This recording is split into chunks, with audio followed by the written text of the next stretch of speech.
Temperature right now at the airport, 34 degrees. In Boulder, 33. And at the KOA weather station in downtown Denver, 32 degrees. This has been the Night Report for Tuesday night, October 28th. This is Dick McDaniel saying good night for the Night Report news team. Stay tuned for the CBS Radio Mystery Theater.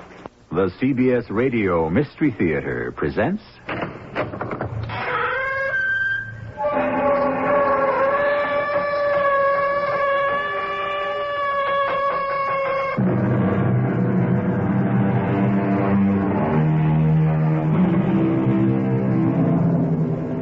Come in. Welcome. I'm E.G. Marshall. Courage is to feel the daily daggers of relentless steel and keep on living. Yes. For some people, the battle of life must be fought every hour of every day. No rest, no reprieve, no leave of absence. And it's a conflict where one single loss can cancel out 1,000 victories. You must leave, sir. An American millionaire. You're too tempting a target for revolutionists and bandits. What about the local police? The police? Many of the local police moonlight as bandits and revolutionaries. Or maybe it's the other way around. You'd better fly back to the States. When? This afternoon. But that's too early. I'm afraid, sir. It may even be too late.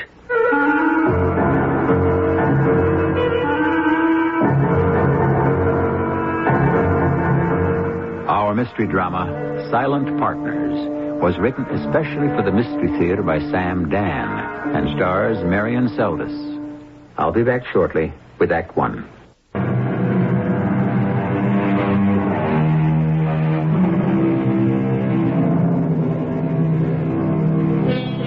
A little rule, a little sway, a sunbeam in a winter's day is all the proud and mighty have between the cradle and the grave. Yes, that's the journey all of us must take, from the cradle to the grave, even the proud and the mighty, from the same beginning to the same ending. Like the rest of us, all they get is a sunbeam, and if you look closely, it's no more golden than anyone else's. Has New York called yet? I don't know, Mr. Burley. What do you mean you don't know? The phone service seems to be out. Then get me the local, whoever it is, that's in charge of these things. I've already tried to reach him, sir, but it's only 9 o'clock. Only 9 o'clock? None of these people show up till noon. Yes, and then they go off on a siesta for the rest of the day. Come in. Oh, look who's here. Good morning, Mr. Burley. It's a miserable morning, and you know it, Mr. Goodloe. Now, what brings the American ambassador to my hotel? That is, if this hovel can be so described. Sir, I am not the ambassador, and you know it. I'm merely the consul here. Well, you carry the flag. Mr. Burley, may I speak to you in private? Miss Tracy, why don't you go out and have yourself a cup of coffee somewhere? Yes, sir. I didn't wish to alarm your secretary, Mr. Burley. I'm afraid your identity has been discovered. It is now known that you are the Sylvester Burley. How was it discovered? I don't know. I can't believe it. It's true. But nobody knows me down here. Not too many people know me anywhere. I am not the kind of man who seeks publicity. I try to keep my picture out of the paper. Nevertheless... Not more than 3 people even know I came down here. Mr. Burley... It's just a quiet trip to look around, to study the place. I understand. However, it would... I brought only my secretary. Now, you notice she is plain, ordinary-looking, quiet. She doesn't attract attention either. The fact is, it's all over town. And so I shouldn't be surprised if an attempt will be made to kill you. To kill me? Or kidnap you, either one. What do you mean, either one? It would all depend on which group gets to you first. The bandits or the revolutionaries. Although, personally, I believe they're the same, but wear different hats, as it suits their purpose. Why can't I get some protection from the local police? Because many of the local police moonlight as bandits or revolutionaries. What? Or it could be the other way around. Then what am I supposed to do? I suggest you leave for home. Nobody pushes me around. I'm going to get in touch with your superiors in Washington. I have already heard from Washington on the subject. They would like you to go home in order to save us all potential embarrassment. When? This afternoon. No, that's too soon. Actually, sir, it may be too late.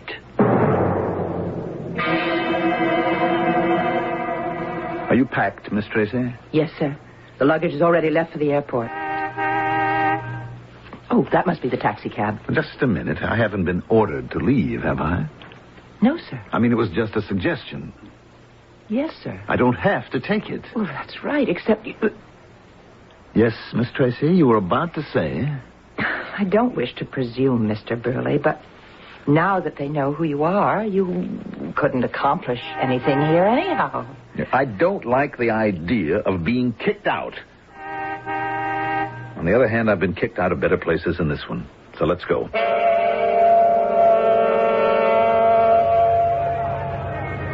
Buenos dias, senor. Step inside my taxi, if it pleases you.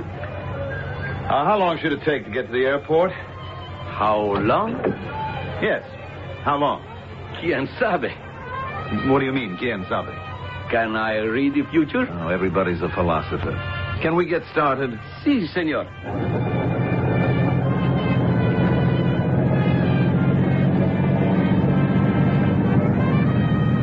As I recall, it's not too far. There's a good paved road. Si, but the road, she's constructed over the swamp. Sometimes the water, she comes up, and then one must wait for the boat.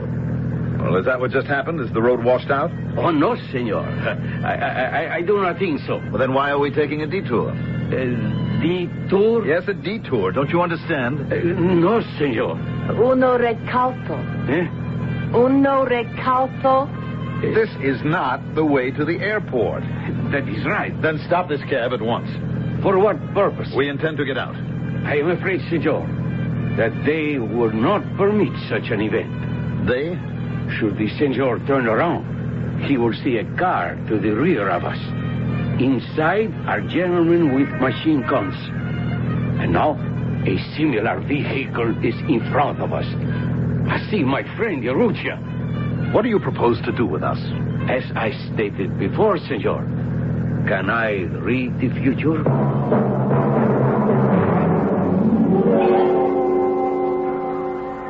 Where are we?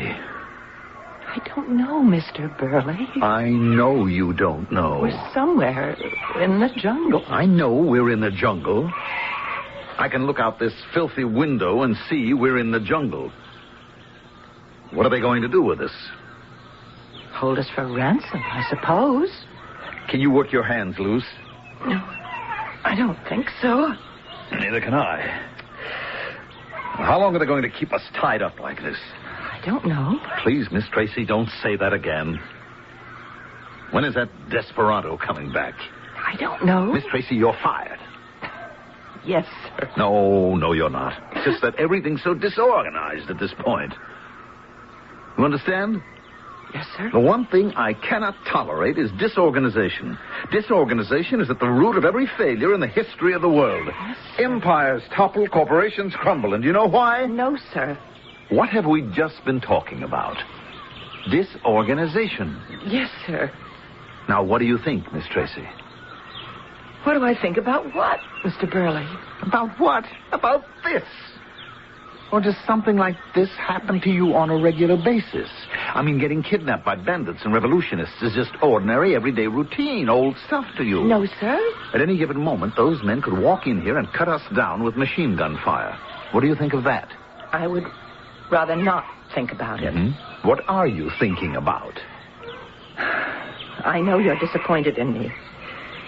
You really feel you're entitled to someone better. Well, it isn't my fault. Miss Tracy, let's drop the whole thing. The fact is, if you wanted to spend your last hours on Earth with someone charming, witty, exciting, you obviously have chosen the wrong person, but it isn't your fault. I'm having trouble following you, Miss Tracy. Well, you didn't know at the time you'd be hiring someone you'd have to die with. All you thought was you were just hiring his secretary. Well, that's true, isn't it? All right, Miss Tracy. When you hire a secretary, she has to be plain and ordinary looking and quiet. A person who doesn't attract attention. And do you know why she doesn't attract attention? Because she's dull, and she doesn't have anything to say. Why don't we talk about something else? Like what? We never converse with each other, Mr. Burley. That's ridiculous. We talk to each other all day. No, I said converse.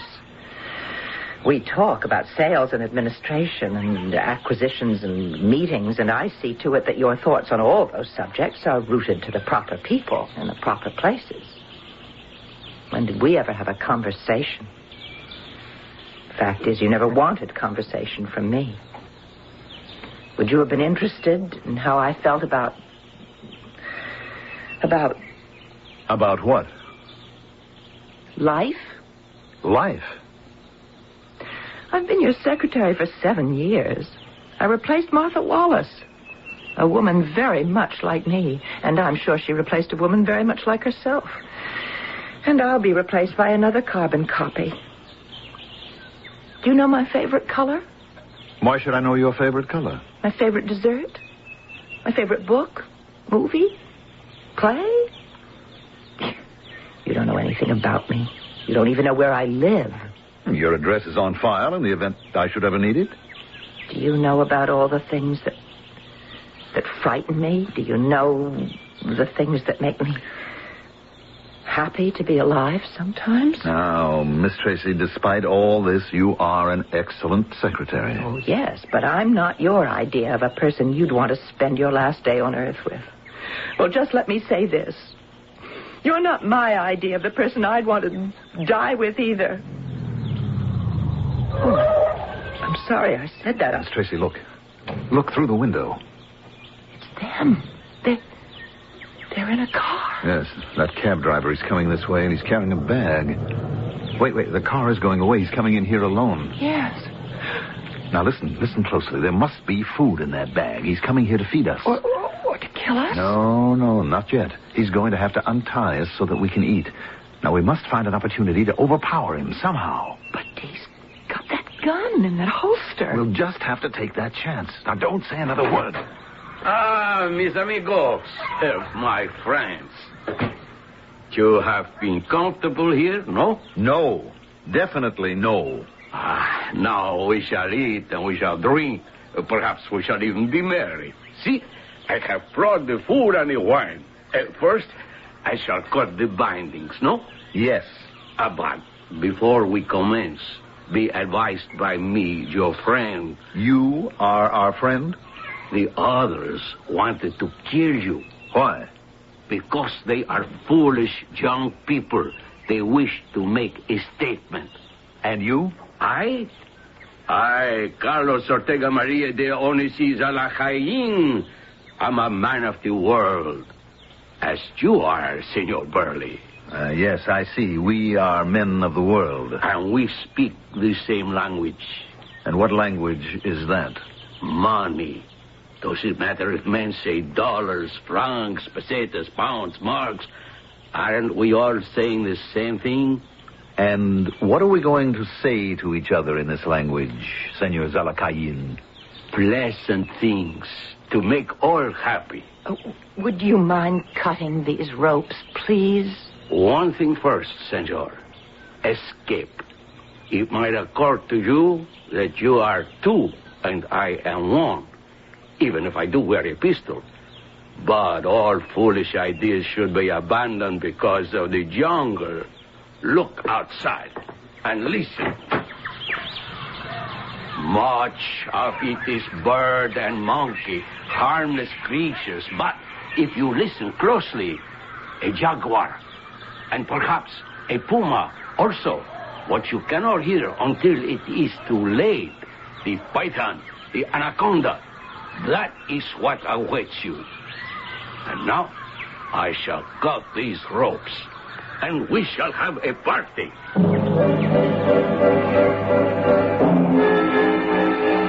Some party. The host has you in a frying pan and reminds you that if you don't like the heat, the fire is even worse. Yes, life has always been a consideration of alternatives. And so many times it boils down to making a choice between bad and worse. And that's what we're headed for when I shall return with Act Two.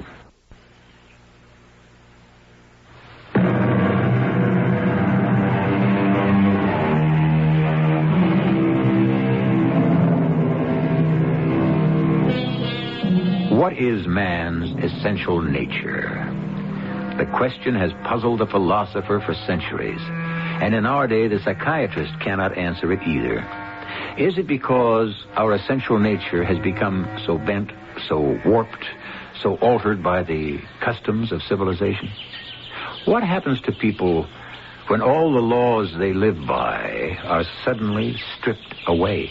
You mean there are wild beasts out there? Why, of course, Senora. Try a bit more of this wine. No, I really shouldn't. Oh, come. It places the sparkle in the eyes. Oh, all right. Where does the jungle go? Quien sabe? This is just the edge. Inside for hundreds, thousands maybe, of miles. And savages, headhunters, cannibals, no one goes into the jungle. Where does it all come out? Somewhere it all comes out on the ocean. But why do we speak of the jungle? Which of us would be foolish enough to go out there?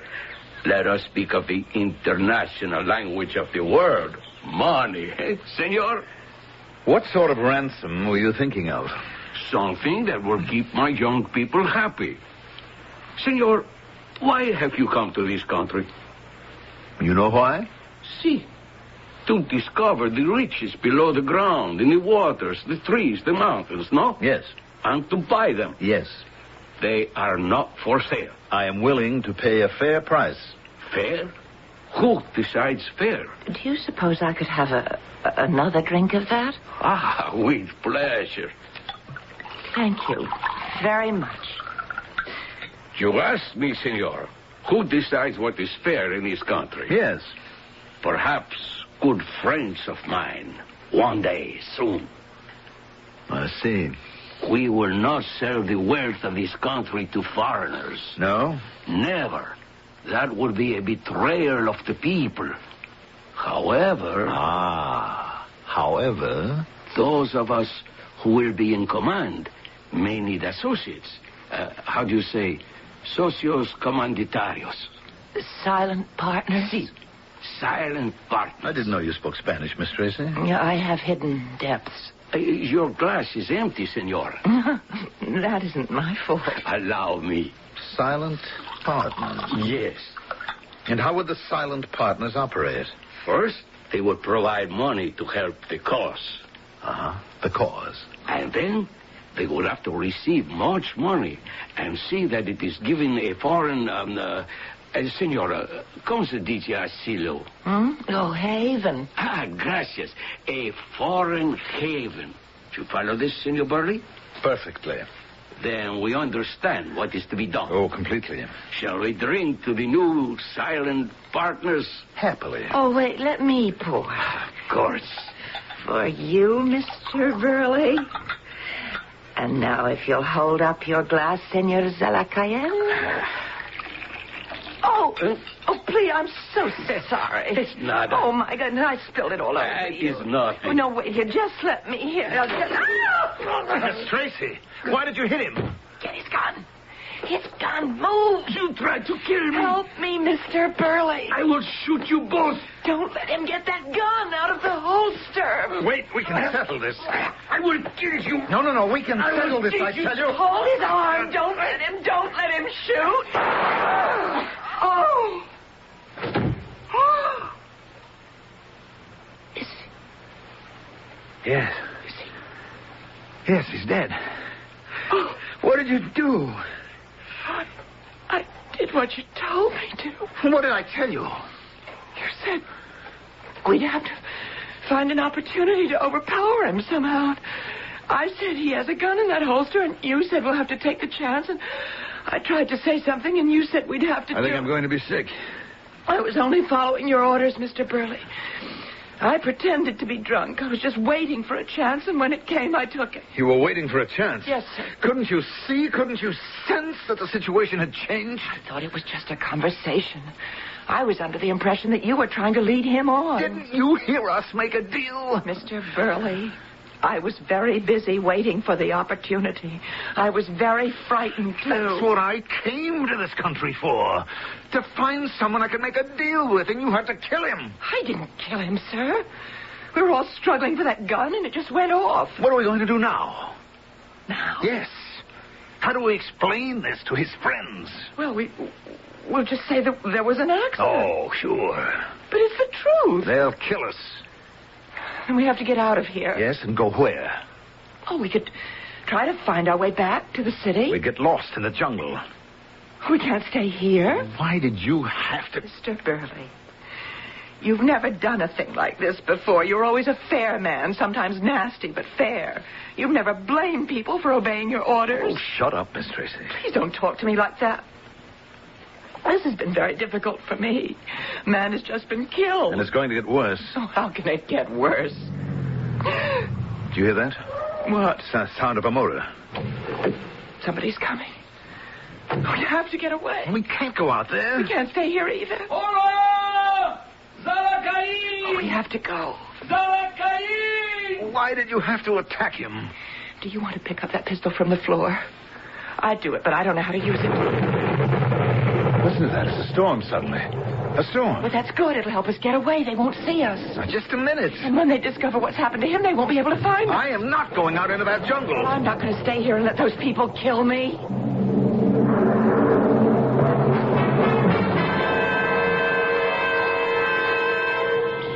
Which way? I don't know. I think west is over that way. Great. West is over that way. So east is over this way, north is over there, and south is over here. So what? Does it make any difference? Who knows which is the right direction? Well, let's just pick one and stick with it. Let's just sit down for a minute. I'm hungry. But that's why we better keep going. While we still have our strength. Oh, sure. And besides, we better keep walking while it's daylight, because at night... Yes, because at night... The past 2 days and nights it's been storming. The animals weren't interested in you or me, but tonight it's clear the animals all come out to hunt. Well, don't they? I think so. So how can we hope to survive? We'll climb a tree. Yes, and so can a boa constrictor. You don't have to be so negative. I don't like your attitude, Miss Tracy. Then you can fire me. Wish we could find something to eat. Well, they're fruits and nuts. Berries, look. How do we know they're not poisonous? Let's watch and see which ones the birds are eating. Say, that's very astute. Where did you learn such a thing? I used to be a campfire girl. Oh. Then you know all about the woods and the outdoors. Used to know how to build a fire. Without matches, you rub dry sticks together. And where could we find dry sticks around here? Are you watching the birds? What are they eating? They don't seem to be eating anything. Maybe they're just not hungry now. Or maybe everything around here is poison. Can't be. The birds have to live on something. Is it possible that the birds could eat berries that would be poisonous to people? I don't know. Maybe we could kill something with that pistol. Kill what? Something we could eat. Well, then we'd have to skin it and clean it and cook it. You know how? Oh, we should be able to solve those problems. Miss Tracy, what are you talking about? Well, our ancestors did. They didn't even know as much as we do. If they could survive in an environment like this, why can't we? Because we are... Oh, what's the use? We just can't give up. I'm very tired. And I don't have my pills. I'm sorry. I packed them with your luggage. That's all out at the airport. What am I going to do without my pills? Well, you'll just have to do the best you can. My blood pressure's going up, Miss Tracy. I know it. I'm sorry. I don't even want to think about my hypertension. Well, that's good, sir, because you shouldn't. You should try to avoid all sorts of stress. Miss Tracy, are you insane? Possibly for the first time in my entire life, I really have something to be stressful about. I'm sorry. Well, you should be. All this is your fault. Well, I'm sorry, too, Miss Tracy. I know I must be a ludicrous figure right now, but I can't help it. This is not my milieu. Do you understand? Yes. I mean, I know what to do with engineers and designers and bankers and government officials. I'm completely in charge. You know that. You've seen it. Yes, sir. I mean, we live in a highly specialized social order. And I simply happen to be outside my specialty just now. I would agree, sir. Somewhere out here, an illiterate Stone Age savage thrives in this place. But put him in a board of directors meeting. Could that be one of those jaguars? I don't know. I don't think so. Why not? Because I think I read somewhere that they don't make any noise. What is it then? You have the pistol. Shoot at it. How can I shoot at it? I can't even see it. You can see it. It could be too late. Shoot at the sound. Maybe you'll scare it away. It's gone. Maybe you hit it. What was it? I don't know. Do you want to go and see? No. Maybe you scared it away. You hear that? Sounds like thunder. I wouldn't say that's thunder. No. Neither would I. Zalakain, he said there were savages. Headhunters, cannibals. But this is the 20th century. Not out here. It stopped. Whoever it was, maybe they went away. Miss Tracy. Look. Oh, God. Who are they? Savages. What are those long, hollow tubes? I think dart guns. And they're aiming them at us. Don't shoot. Listen. Friends. That's what we are. Friends.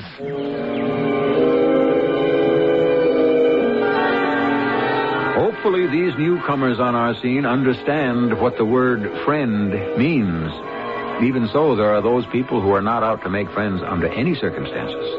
You must admit, we're being consistent in our story. Just when it appears that matters simply can't get worse, they do. See you at the third act shortly. The boy next door's a doctor, and he's single. My daughter, what a girl. She's single, too. I'll invite him for some donuts and my coffee. Maxwell House, I'm leaving it up to you. Maxwell House is Good moment. Maxwell House is Good coffee. good to the last drop. Maxwell House, Get together with the great taste of Maxwell House coffee. Coffee you can count on.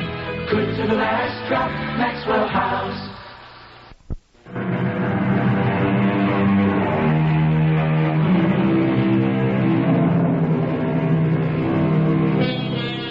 One picture, they say, is worth 1,000 words. So, let us save the words and give you the picture. Somewhere in a vast expanse of wild, unexplored jungle, we have our friends, Mr. Burley and Miss Tracy. They suddenly find themselves surrounded by a group of wild-looking, primitive people who are aiming dart guns and bows at them. Now, you are up to date. Don't shoot. We are friends. We want to be friends. What are they going to do? We just can't stand here. Someone's coming. He's bigger than everybody else. He must be the chief. You? He speaks English. Only one word so far. Come. Where are you taking us? Come. I think you irritated him. Sir, I merely wish to inquire. Come.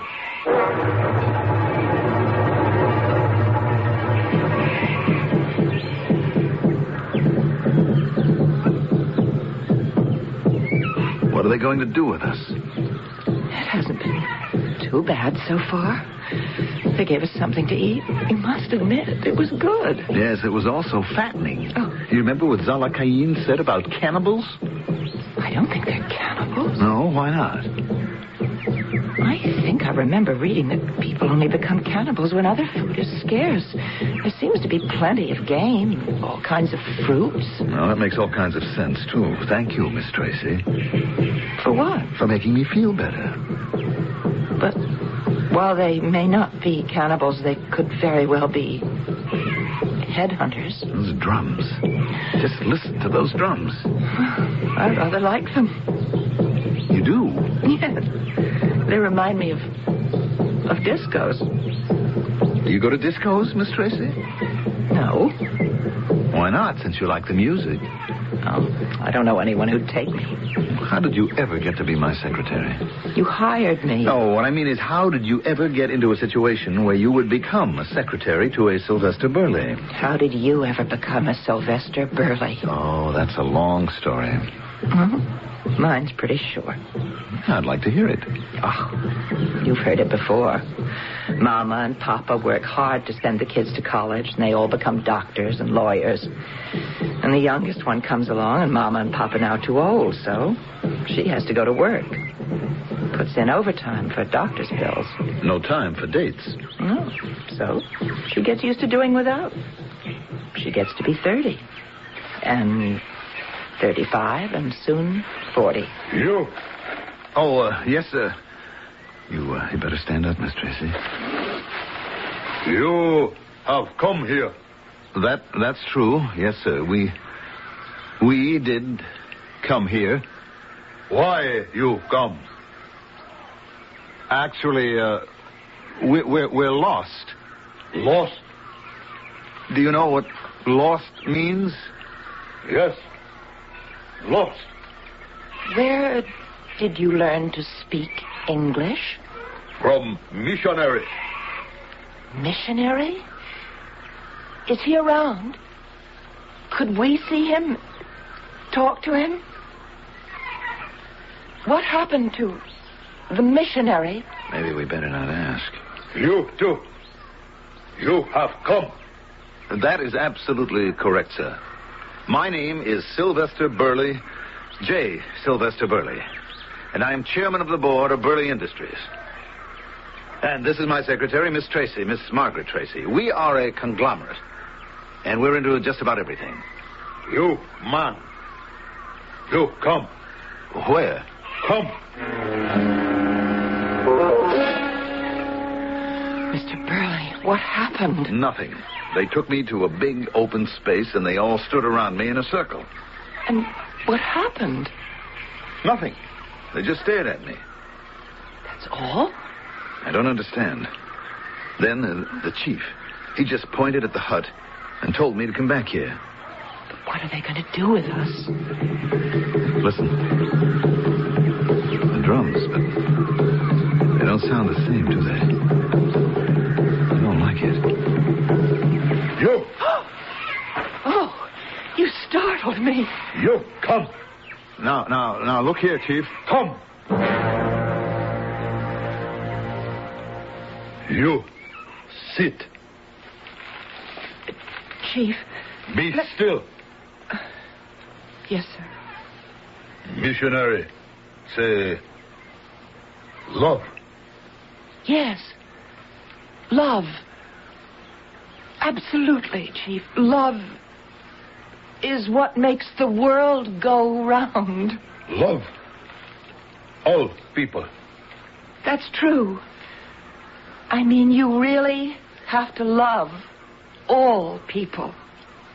All people. It's easy to love your own, after all. Other people, well, that can be difficult. But that's what love is all about, isn't it? Listen. There are people who really don't deserve to be loved, but once you start drawing the line... Listen. Listen to what? Thunder God. Oh, yes, sure. Of course, the Thunder God. He speak. Certainly. Thunder God never speak at this time before. No? Thunder God speak only in season. Season. Oh, you mean rainy season. Thunder season. Oh.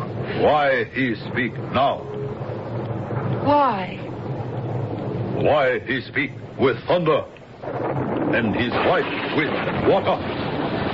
Why? I don't know. I know. Thunder God, angry. Oh, yes. Well, yes, it's possible. Missionaries say we must love. So we do not kill when we see you in jungle. Oh, of course, it would be the wrong thing to do. Definitely. But Thunder God, angry. Why? Angry at you. At me. At you and husband. But he's not... Be still. Why else rain and thunder now? It could be... Still. So is wrong to love. Thunder God angry. We must kill.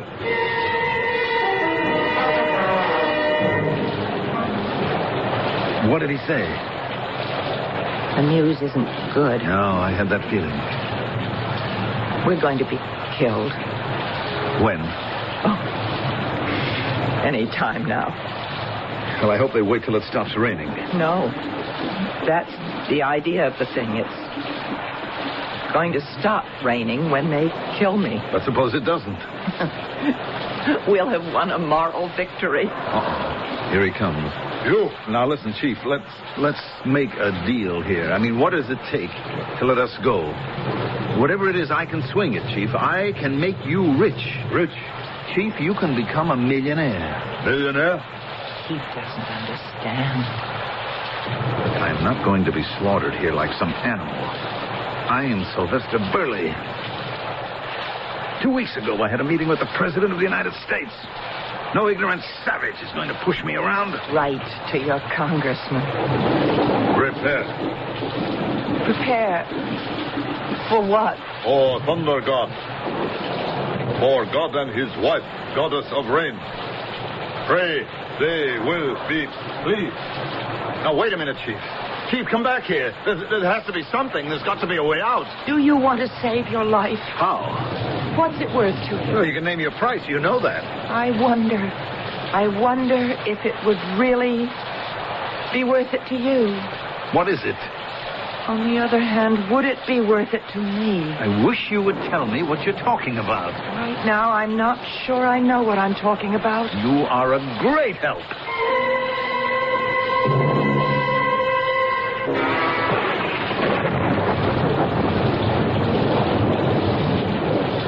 We come to sacrifice to Thunder God. Look, there are all those men with bows and arrows aiming at us. Gods are angry because two strangers in jungle. But we didn't do anything. Be silent.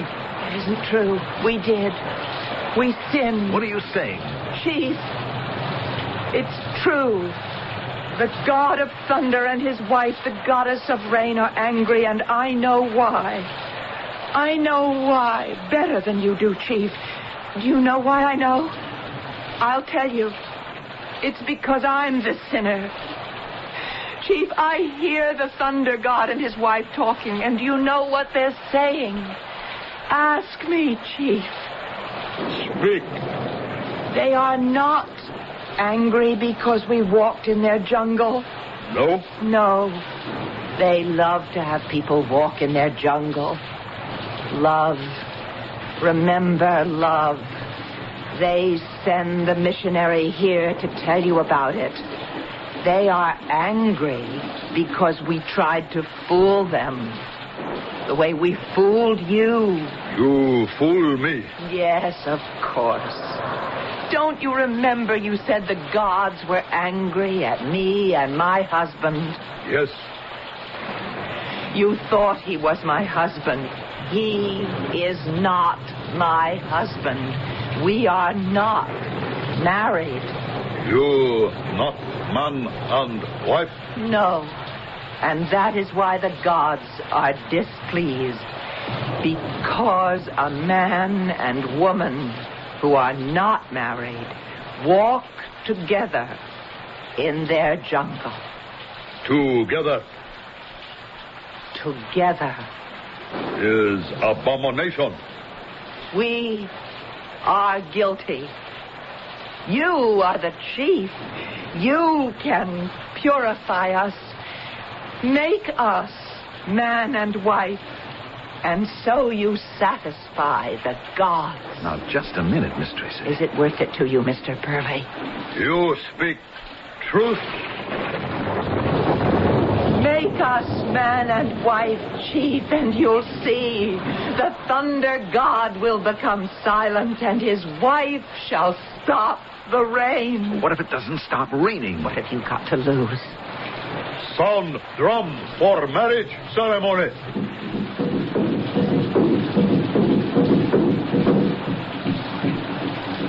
Look. The clouds. They're disappearing. The sun. You can see the sun.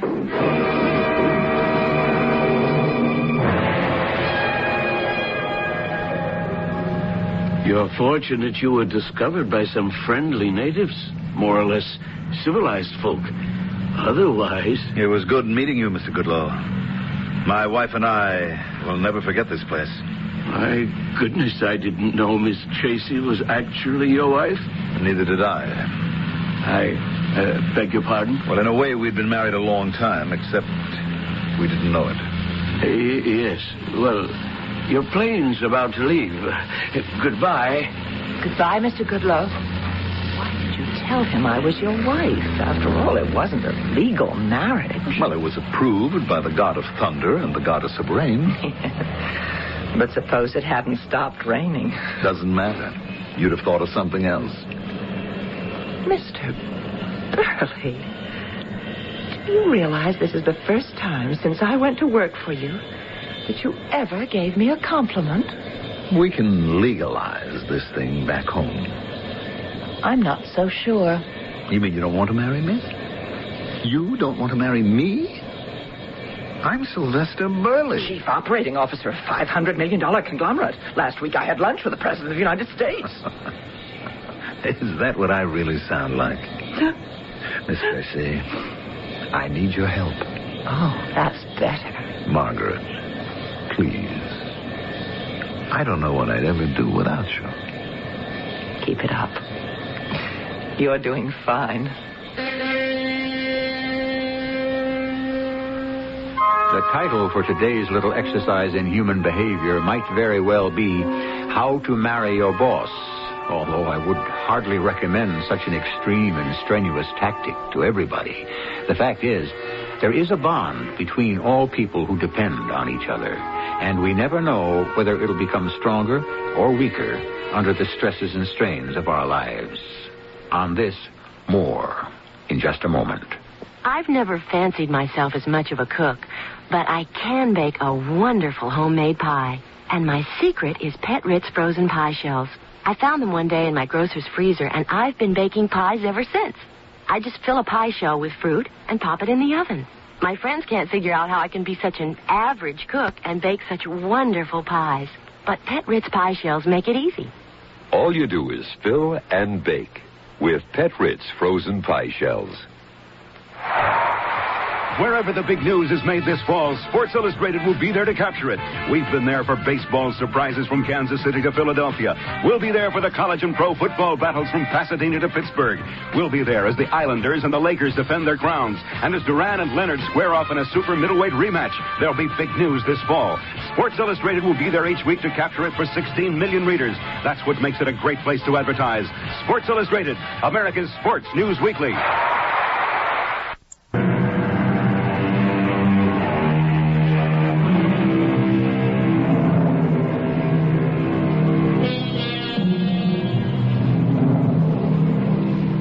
We did choose to call our story Silent Partners. The Spanish term, as used by the unfortunate Senor Zalacain, socios comandatarios, carries another connotation as well. Bed partners, which implies a further sense of intimacy. I suppose what it really means is partners who share a secret. If so, each of us has many partners. If anyone, anywhere, at any time, commits a crime and we condone it or refuse to speak out against it, we truly become a silent partner. Isn't that why there is so much injustice in this imperfect world? Our cast included Marion Seldes, Mandel Kramer, and Gil Mack. The entire production was under the direction of Hyman Brown. This is E.G. Marshall inviting you to return to our Mystery Theater for another adventure in the macabre. Until next time, pleasant dreams.